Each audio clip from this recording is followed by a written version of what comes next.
Hey there, beautiful people, and welcome to another episode of That's How We Roll, a podcast where I talk with motivating and inspiring women who are professionals, entrepreneurs, organization leaders, artists, and so much more. Today's guest is Amy Holmwood, founder of Holistic Spirits Company. Amy is a health and wellness entrepreneur and advocate of holistic health solutions.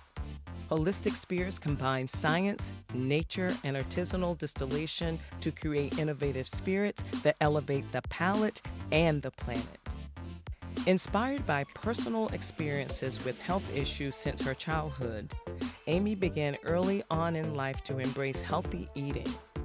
When faced without an alternative drinking option that spoke to her health consciousness, Amy decided to create her own and founded Origen Vodka, a gluten-free and non-GMO superfood vodka spirit. So let's welcome Amy and learn more about her awesome entrepreneurial journey. Thank you so much for joining me, Amy. Thank you, Avis. Thank you. I'm excited to meet you and your audience and share the good news about what we have to offer. Well, we do love good news.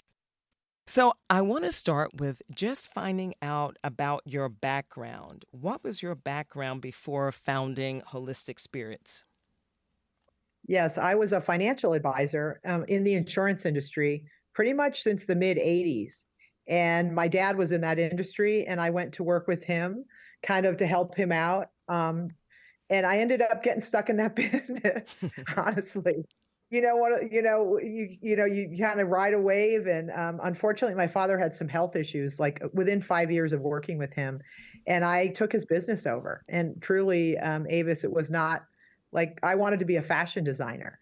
So, I mean, I was not a financial advisor is not a fashion designer. Okay, but I really found so much creativity and caring for people and helping people that I really did find a way to have that creativity be nurtured in that industry.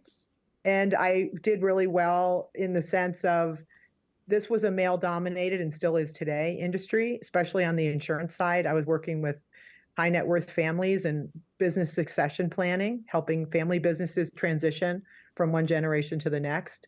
And so that gave me so much of an education into entrepreneurship and what it takes to build a business, run a business, and have a business transition to family and working in family businesses. So, it kind of led me to where I am today, honestly, and gave me some of the wisdom and the hard knocks to be able to go out on my own as an entrepreneur in a totally different industry, like, again, another male-dominated industry, spirits industry. I am finding that I attend Bar Convent Brooklyn. A lot of my podcast guests, women that have come on, have been in this industry, and they are really paving the way and doing so much work in this industry. So I'm very happy to see this continue. So many of the brand ambassadors for the brands, they are there. Yeah.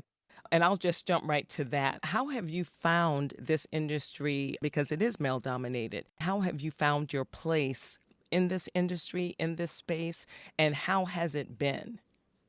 Well, the good news is because of COVID and ESG, right? Governance, corporate governance, also women are drinkers, and they found that out in COVID. Right. So there is definitely a lot of attention on women-owned brands. There's a lot of curiosity around women in spirits, and certainly women are very empowered in business today, and they're making their own purchase decisions. It's a different world today. The capability and the power of the female economy, that it's undeniable, and it's created a tremendous amount of curiosity in the spirits industry. And so it's time for women to disrupt this industry and bring what is the soft side, of how you can run a female business as opposed to, the drinking clubs and golf courses and cigars and, you know what I'm saying? So there's a whole community out there. And that really is one of the reasons why I really came out of retirement. I mean, I retired when I was 50 and, from financial advisory, and I got into another industry. I worked with a supplement company, and it was really very compelling to learn about that industry, and I did really well in that. And I still have a little side gig that I have where I have some some interest in that. The plant science part really came out around, gosh, why aren't we using this for alcohol? Almost looking at supplements and how there's a lot of supplements developed, Avis, that are good for alcohol metabolism. And that's kind of been kind of a little bit of another industry that's come up. I don't know if you've noticed it, but these I have. right online, mostly dose and some of these elixirs that make you feel better the next day. There's a lot of that going on, but there wasn't anything where we were actually putting those plants into the alcohol to see what they would do. And so basically looking at just the spirits industry in general and making a decision, do I want to get into this industry as a female with no experience, no network within the industry? A Rolodex, as you know, does not hurt. Does not hurt at all. I do have a Rolodex from my other business and my other investing kind of side of my life. So I did have access to some people that might be able to help us raise money, which was going to be really important. But also, I think I saw that wave coming a little bit, the wellness driven consumer, female entrepreneurship, grants, money available for females, tax credits for female owned businesses, and then just making a decision, is this a big enough opportunity, big enough for me to actually, change everything in my life at 63 years old, which is what I am now, to basically spend, a solid 5 to 10 years building a whole nother business. And I felt like it was important enough that if we could make something that really was better for you than regular alcohol, we have to be really careful, Avis, with what we say. Alcohol is a toxin. Yep. It's controlled by the FDA and the TTB, and it's a very highly regulated industry. And there's a lot of lobbying and there's a lot of advocacy groups that hate the alcohol business. So you have to be really careful because we want to protect people and we want to talk about responsible drinking as opposed to irresponsible. So you have to be super careful with, claims and things. And that's maybe one of the reasons why health claims are not able to be made in the alcohol space. And they probably never will be able to be. But the reality is that there are ways to make it better and less bad. And if we can do that, why not do it? And I think it's a huge idea. And I decided to go for it. And I have had fantastic responses to finally answer your question from that it is really cool. There's a lot of curiosity around this, but it's very expensive to build a new brand where you have to educate people on why this is better, right? Or different, and they should try it without being able to tell them all the benefits from, a science perspective, right? So we have to be super, super careful. But I feel like today, and we're seeing it with the consumer, they want to read food labels. They want ingredient transparency. They want to know what's in their stuff that they're putting into their body. And they're seeing more and more diseases caused from sugar and chemicals and additives and all the crap that's in food and the air we breathe and the creams we put on our bodies. Everybody's becoming more aware that chemicals and additives and things like that really are bad for your body.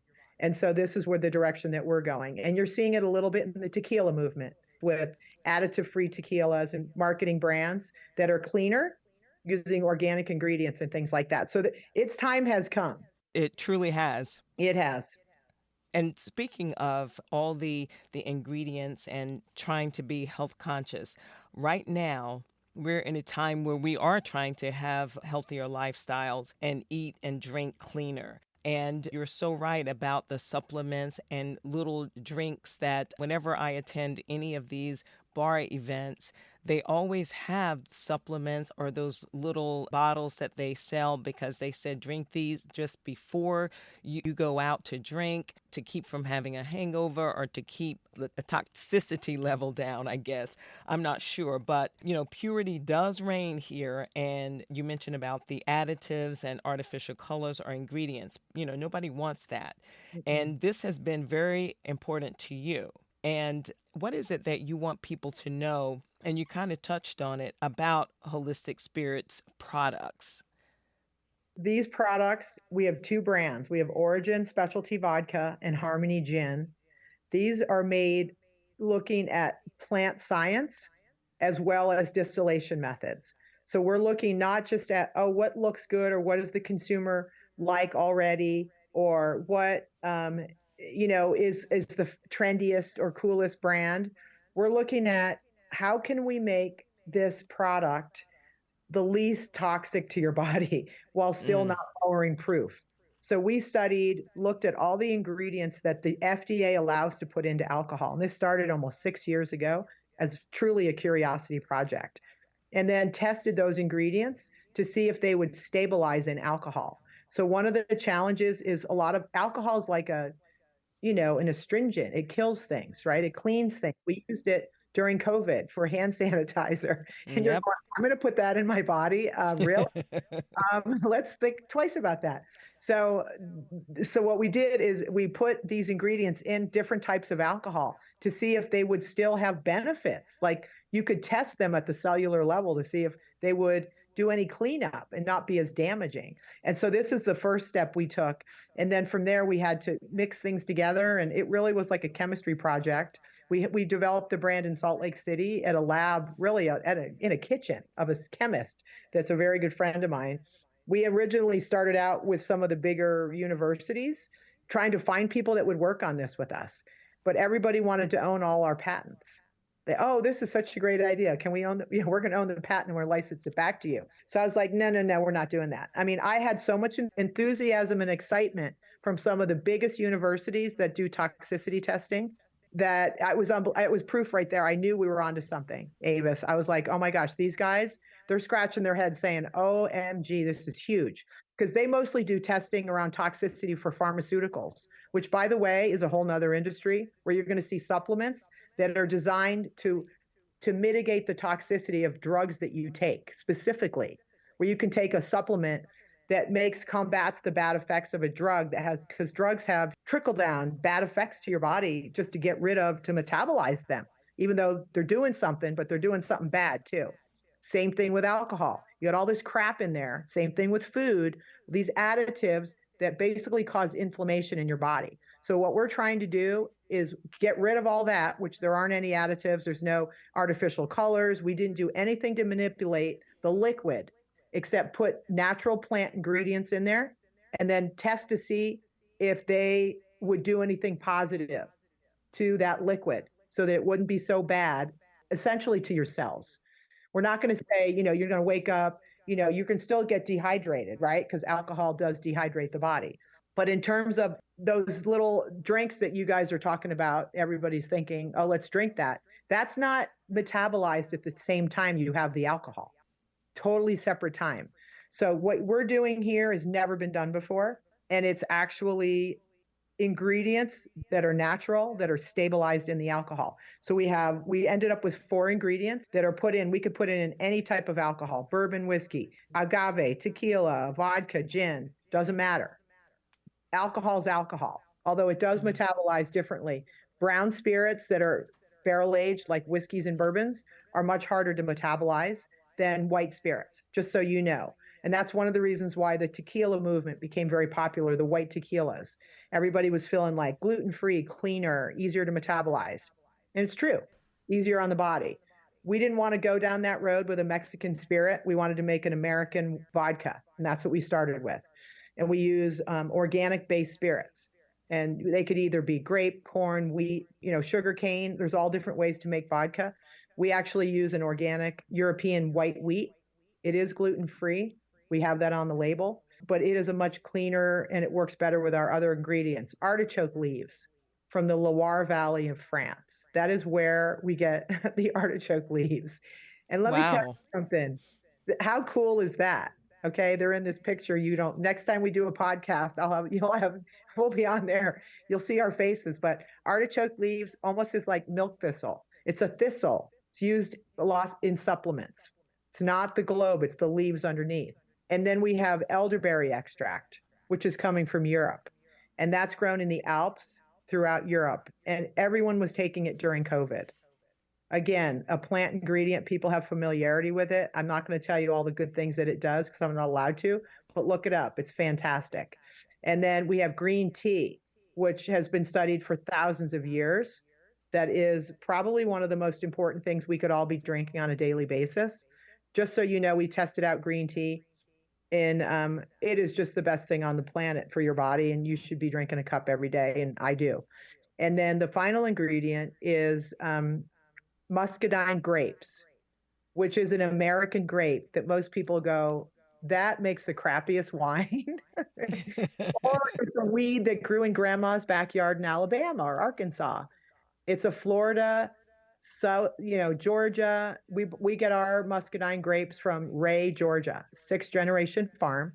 It's the largest muscadine grower in the United States. It's mostly used for wine, jellies, pies, and supplements. Very, very powerful grape. It is God's superfruit. It has what blueberries have and grapes in one plant. Nobody understands the benefits of the muscadine. And I never would have thought about it if we didn't meet a Dutch scientist that was doing research on it for skin, for the skin elasticity. So let me just tell you, everyone should be, that mighty muscadine. Drink the muscadine juice. You don't have to drink it out of the vodka if you don't want to. Get that bottle of juice and drink it every morning. And you can buy it online. It's absolutely fantastic. So those are the four ingredients that are in there. And that's what gives it that color, that copper rose, sort of rich bodied color that looks like it's barrel aged, and it's not. So It does. It's not barrel aged, Avis. It's made in one day. We make the vodka base, and then we put the raw ingredients in and paddle stir it and put a lid on. It's not even distilled after those ingredients are put in there. And they stay stable in there. We've tested this over 3 years. They still have active compounds. They still provide benefits, and it is delicious to taste. And that's the best part. We got really lucky that it actually tastes really good. I can't wait for you to try it. Well, I am very familiar with the muscadine grape. I grew up in North Carolina, and my Oh, grandmother had several grapevines, and she would go out and pick them. She had my sisters and I picking them as children, and she would put them in little quart containers and put them in a like a Coca-Cola box, that the square box that they used to come in, and we would go and sell them. People would were expecting really? her. Yeah, and people did make wine from them, and those grapes were the thick skin. They were very, very tasty grapes. Some of my favorite grapes. Yes, they're table grapes. You can eat them straight. I mean, there's the green ones, the white muscadine, and then there's different varieties now. They've actually really come up with some more, but it's so cool. I've met so many people that grew them in their backyard. I love Yeah. it. That's so exciting. I didn't realize that you grew up in North Carolina. I grew up in North Carolina, yeah, and there's muscadine grapes aplenty there, Yes. probably in most places down south. I was going to ask you about the color, because it's a beautiful color, and I really did think it was from the barrel. Sustainability is big for you, and that's one of the other things that a lot of consumers are looking for. They're looking for the best ingredients in their foods and products, and they're also looking for more sustainable products as well. So I think that you did hit the right notes in making this a top priority in your business. How did you just come to that, and how did you stay on brand and stay on point with it? Great question. And gosh, it's more expensive to be sustainable, right? We know that.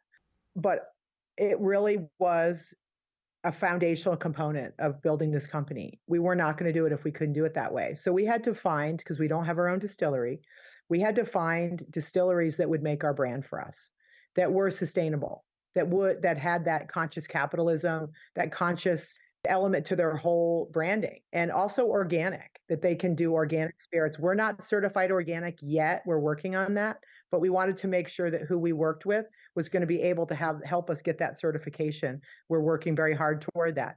I studied a lot of entrepreneurship over the years and have read many, many books. And one that really got my attention was the John Mackey story of how he built Whole Foods and Conscious Capitalism, his book, which I really encourage people to read. It really gets into the details of how much more successful brands can be, even though it's more expensive. Don't be afraid to come right out of the gates doing everything you can to be sustainable, because ultimately you're going to be a more successful brand. The way that the principles of conscious capitalism, there's an organization called the Conscious Capitalism Summit that brings CEOs together to help lead this movement, to educate people on how to become a certified B corporation. You don't have to be a certified B Corporation to be part of conscious capitalism, but they are really a huge advocate for that type of certification. And there's so many more principles to how to build your brand and how to run your business that go so beyond sustainability when you learn about this.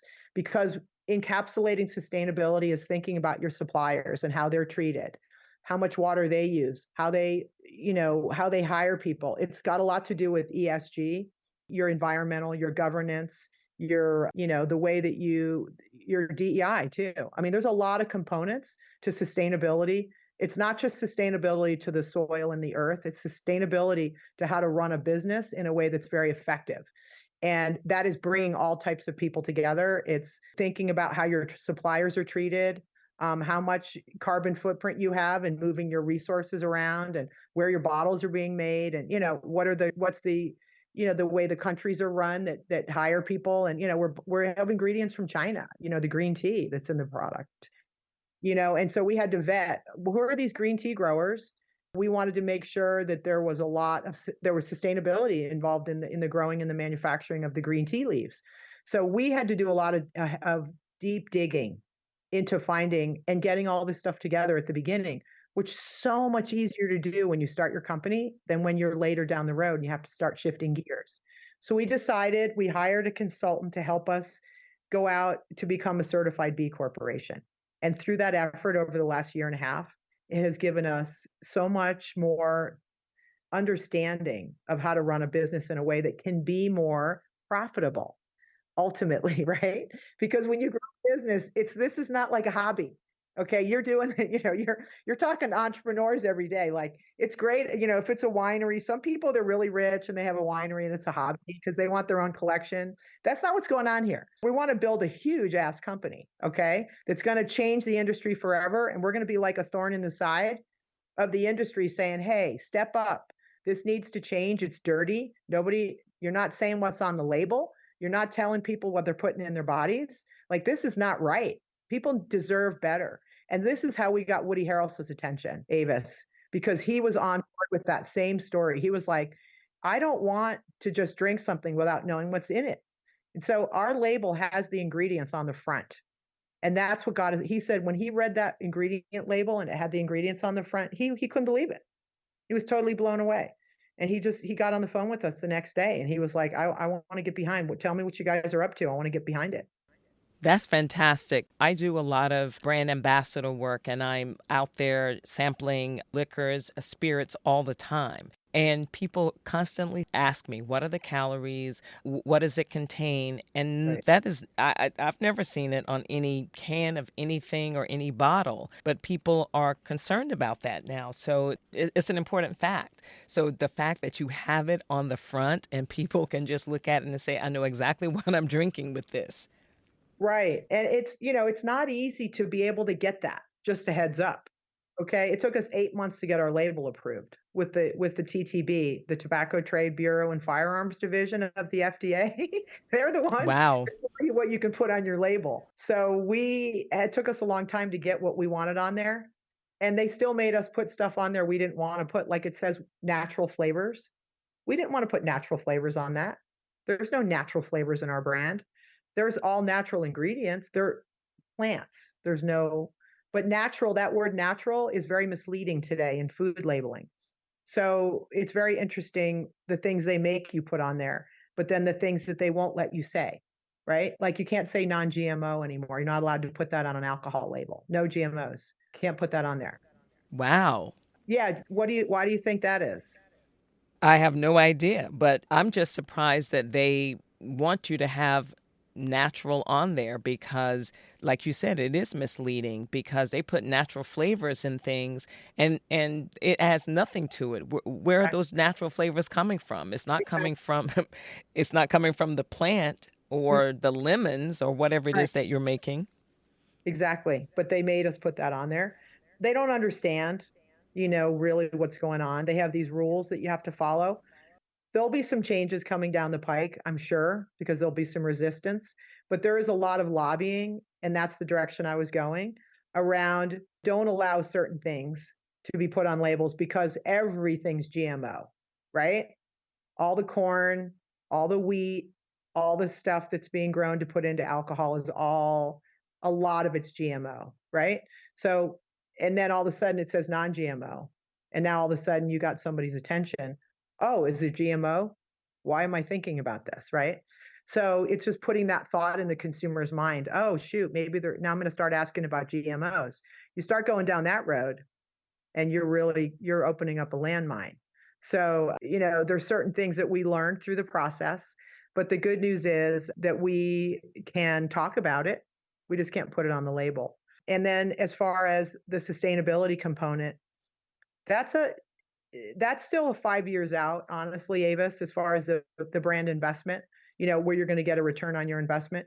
You're seeing some of the bigger brands do it now, starting to, the big ones, really big, because it's expensive to change the systems within how their things are being made. It's hard for the bigger companies to do because they have to change all their distillation and the way they supply water and, and stuff like that, and what they do with waste.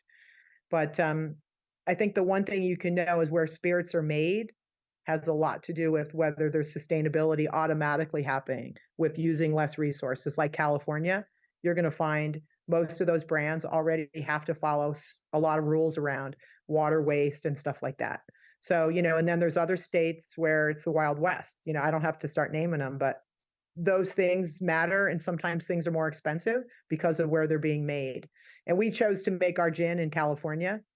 We know that who we're working with there has the highest standards in sustainability and is doing everything possible to, use the least amount of water, least amount of resources to the planet, and then putting those waste back into the water that goes through the process of everything.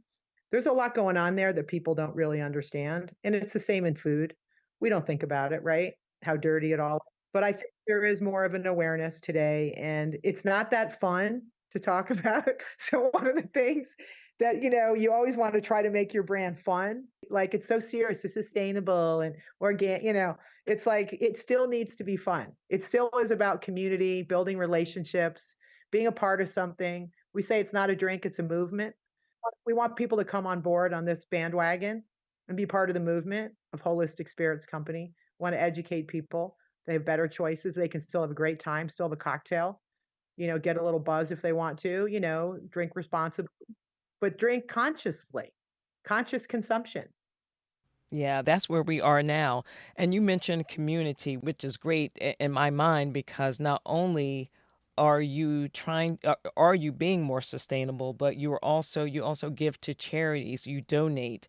And that's a big thing. And a lot of people that really support any business that is sustainable, they really, they resonate with that.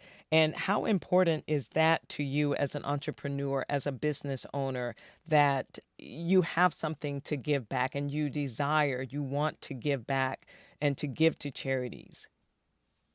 That's such an important part of everything about our brand. And one of the pillars of our brand is, where can we make an impact and how can we best make an impact? And we feel really excited about restoring forests and trees in places that have been heavily deforested, because this is where the environmental pollution and the air and all of that, oxygen levels and stuff in so many countries is just absolutely awful what's happening. So we decided that that would be where we would put, make our mark. So with every bottle sold, we plant a tree. We've been spending most of the time has been in the African continent. In Tanzania was the last, and Ethiopia were the last two places where we've been doing tree planting. We're definitely making progress, and it's really making a difference. And it also creates community around education for those people too. Just around, when you look at some of the worst air pollution in the world right now, it is Africa is 5 of the African countries are the worst, top 10. And it's because of deforestation and also because of lack of education around burning coal inside their little huts and places where people live that they need to cook food, and it's just creating a lot of pollution. And so providing different alternatives to that. Also, teaching people that if they do have more trees and they have access to those, it will help with some of the air pollution. So it's a big deal. It's really important to us. We also do, around during COVID, we still support some local areas where there's food deserts where they can't get foods, and and things like that. In the DC area, we've been working with a charity there. We're originally from that area. Basically free food, free plants, and vegetables and fruits and all of that, every day, that are available to people to go pick up, and so they can have access to some and get delivered to their homes. They don't even have to drive to go get the food. It gets delivered to their homes, big baskets of food, every week, fresh vegetables and fruits. That's so important. So, this all goes hand in hand with what we're doing. We are an alcohol company. So, I mean, Yeah. nutrition, but people are going to drink. So why not have them drink better? And that's kind of our motto. If you're going to drink, drink better, and also be part of something that is better, not just the liquid you're putting into your body, but the way it's being made, how it's being sourced, the thought that went into it, the people that are behind it that actually have a voice to try to make an impact. And that's where Woody is a 30-year vegan. He's been narrator on Kiss the Ground, Common Ground. He narrates. He really puts his money where his mouth is to give his time to educate on sustainability and also food and the benefits of plant-based diet.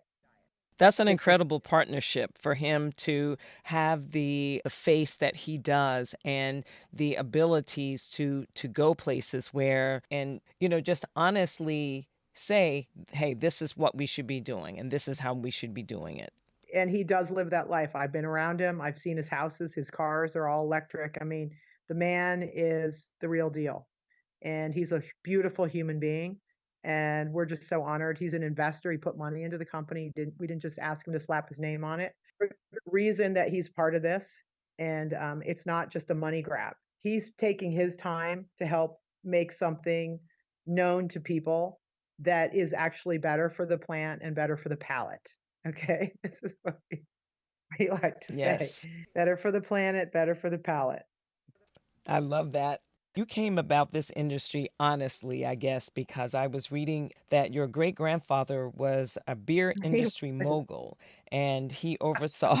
You went back to the beat. You went dug deep, man, to find all that out.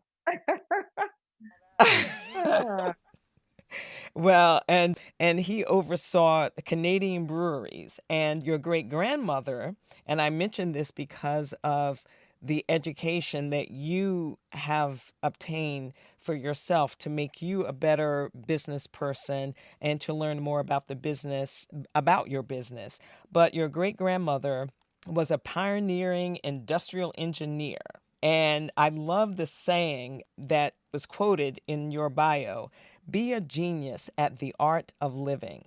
And I really like that. And how did their life, your great grandfather and great grandmother, how did their life, how they lived, how they conducted their business, how did their life inspire you in your life and in your business life in this industry? If without their stories and their truly their leadership and mentorship in terms of our family and the stories that my parents and grandparents would tell to us about them, it's been literally, it's one of those like beacons, of light that you just can look to in terms of aspirational goals, right? And how to break through in so many ways, where my great grandmother in particular, Lillian Gilbreth, who graduated from college in 1900 and gave the commencement speech at University of California at Berkeley, the first female commencement speech, valedictorian of her class, and became, had master's degrees, PhDs from Brown and different things, when women didn't do that back then. And she didn't care what anyone said about the fact that it was going to be almost impossible for her to succeed in industrial engineering. And what the work that she did was all about time and motion study. So she wanted to make things easier for workers so that their movements, believe it or not, the actual movements of someone in an assembly line would be less taxing to their bodies and their minds. And she instituted breaks for people to take time so that they could then go back and have more efficiency, but also have better experience on the line. And she was hired, and she created all different, the patented the trash can that you put, the kick pedal trash can She was the person that invented that. So you don't have to, you just put your foot down and the trash can opens. I mean, she did a lot of really cool things. But as a kid, my parents, my grandparents, my grandfather, my mother's father was one of her 12 children. And I mean, we got on it. It was, it was all about her. I mean, our whole life was like, all right, you have to aspire to be Lillian Gilbreth. And that literally didn't matter. The nicest thing is because she was a woman that friggin' rocked it and didn't care what anybody thought. And she just kept plowing through all the way to the age was she was a professor at MIT at age 87. So this woman, you look back on your life and you go, who is it in a family that will just impact that family forever? And if you have one person like that, it's incredible, right? So we were always that was our goal, was to even remotely be anything, to do anything to break barriers and not to be afraid to go for it. And she was our role model, and my mother was named after her. And my mother had a wonderful career as well, and doing things that were different and very pioneering. So it was that pioneer stock. It was like you know what I mean? Yeah. And then on the other side, my dad's side was the one with his grandfather was the beer industry mogul. So it was on both sides of the family. He also had radio stations, and we got to listen to these stories, and thank God we were really we've always been very close family. And we just would sit around the table and everybody would tell stories and sing songs. And, we had all kinds of things we would do together as a family. So it really was, we are very fortunate. So it has made a huge impact on everything. From the minute I was born, I was being told stories about what was possible for each of us as a woman, what's possible. Never let anyone tell you can't do something, because listen, there was nobody that worked harder than that woman, and she raised 12 children at the same time. And her husband died when he was 50, and she had to raise the kids without him. So there you go. Well, you are rocking it just like great grandmother. So my hat's off to you. Tossed up in the air, Mary Tyler Moore style to you. How do you think that you can encourage? I mean, from your amazing stories, I already know how and just what you've done, but how can you encourage other entrepreneurs on their business journey? Just in general, women specifically, but just any entrepreneur. Absolutely. I've had so many wonderful entrepreneurs that I've been able to work with, that I've learned from, that have mentored me. And the one thing I would say that's the most important thing is never be afraid to share your ideas with people, because you will never be able to build your business without people helping you. And often people have a great idea and they're afraid to share it because they think someone's going to steal it, right? How many times have you heard that? Oh my God, I can't tell anybody because of that. Yep. And if you don't share your ideas, you're not going to get the people that are going to help you make it happen. To make the dream come to life takes a team, right? And so it takes a village. Michelle Obama, no one said it better than her. So you want to share what you have and tell people, and don't be afraid if it sounds stupid or outrageous or whatever. And they're going to like, you can't do that, because you always get the naysayers, Avis, right? That'll never happen. How you get the money? Just block it out. Don't listen to people, but be willing to share. The next thing is, if you can find something, a lot of people want to be entrepreneurs and connected to something that you're passionate about. If you have a business idea that you can wake up every day and never stop being fired up about it, if it's something that solves a problem for you, right? It's something that you care about. Like look at Sarah Blakely, right? With the Spanx. She had an issue. She wanted something. She went and made it. Okay. She got it done. And she didn't care what anybody said. She just went and made it happen. But she wanted that product for herself. And so, I wanted this product. I didn't see it on the market. And it's something that I could be passionate about till the cows come home. I mean, I'm just going to talk about it forever because I think it's so important. And I'm excited about it. So those are two things. And then the next thing, you guys, is, if you have an idea, go back to whatever that idea is. And really, if there's anything, for mine, it's very scientific, right? So this is something that needed to be invented. All right. So go to the principles of whatever that idea, if it's a new technology, and a lot of people have different ideas on new technology, find out the science that's already out there that relates to the technology, because you're going to have to prove that to somebody. You're going to have to come up with something that says, all right, let me show you what's already out there that kind of relates to this, right? And then do the testing. If it's a new idea, test it out, so that you have a story to say, I tested that.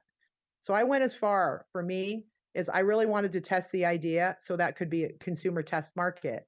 Don't just go and build some idea, go on Shark Tank and go, okay, how many people have tried this? Well, there's 2 people that liked it. That's not going to work, right? You need to make sure your market for your Yeah. idea, but also whatever data you can prove to show, here's the metrics, here's the Nielsen data, here's the data. Take the extra time, do your homework, find out the data to prove that that idea actually is going to be better than somebody else's that might be coming up right now. Because you're going to have to raise money if you have a business idea, right? You're going to have to ask people to invest. So do your homework and have that proof that there's a market for that proof of concept that's out there. And those are the things I would say. And it's going to take a lot of time and effort on your part to put that together. This is not for lazy people. It's not for sissies having your own business. You're going to have to outwork everybody else. And I'll tell you, Steve Jobs is somebody that I did follow and read everything about. And the one you hire people, you have people that have ideas, and then you have people that actually do the do, right? Where they actually don't just go, oh, I have an idea, and then you have to find someone to do it. The guy that has the idea that actually does the work is the guy and the gal you want to hire. The person you want to hire is the doer, okay? Not just the idea-er, okay? So those are my words of wisdom for today. Good. I was going to say, what are your words of wisdom? But you have dropped so much wisdom and so many nuggets throughout. So I guess I don't have to ask you that unless there was something else that you wanted to add just as a point, as a period on the wisdom. Well, try to have fun along the way, because it's going to seem insurmountable. It's going to seem like when everything's going great, everything's going wrong the next 5 minutes. The way you handle just disappointment, right, and bad news is going to dictate your success in any business. The way you handle that, the way you can move past it quickly is going to separate you. Yeah, the way you handle disappointment and things that's going wrong, mistakes and things like that, just move past them. They're going to happen. Those are what we learn from. And don't let yourself get bogged down in that stuff, because it's on a daily basis, right? So that's what I would say to anybody, just a human being, but in business particularly. Yeah, don't get bogged down in the negative talk. You want to hear opinions. You want to hear what somebody thinks about your ideas. But if they're going to be a negative Nancy, then you don't want to have that person. You don't want to discuss your business or any of your hopes and dreams with that person, for sure. Yeah. And it is good to hear negative feedback, right? You need to hear that, because it's going to be everywhere. How you handle that, don't get defensive or anything. You're just like, that's, point taken, and you can learn from that. But don't take it personally, and just move on and keep your dream alive. And that's where you'll just stay focused on the big carrot, that big picture, and why you started it in the first place. So true. So where can people find Origen Vodka? And you mentioned Harmony Gin. Yes. So around the country, we are in different liquor stores, different states. But the best thing to do is to go on to drinkholistic.com. And they will go on our website, and it says find us, and you just put your zip code in there, and it'll tell you what restaurants, what locations of liquor stores.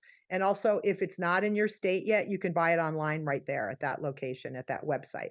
And we're going to be launching in Total Wine and More coming up here real soon in October. So that'll be in Florida and in Nevada, Arizona, Washington, several states. We're going to be front and center at Total Wine and More. So that'll be fun. You can also get our spirits at Holy Water Bar, which is in West Hollywood on Santa Monica Boulevard. Woody Harrelson has a bar there with a couple partners. John McEnroe and Bill Maher are his business partners. And that we have our spirits at that bar. It's basically our tasting room.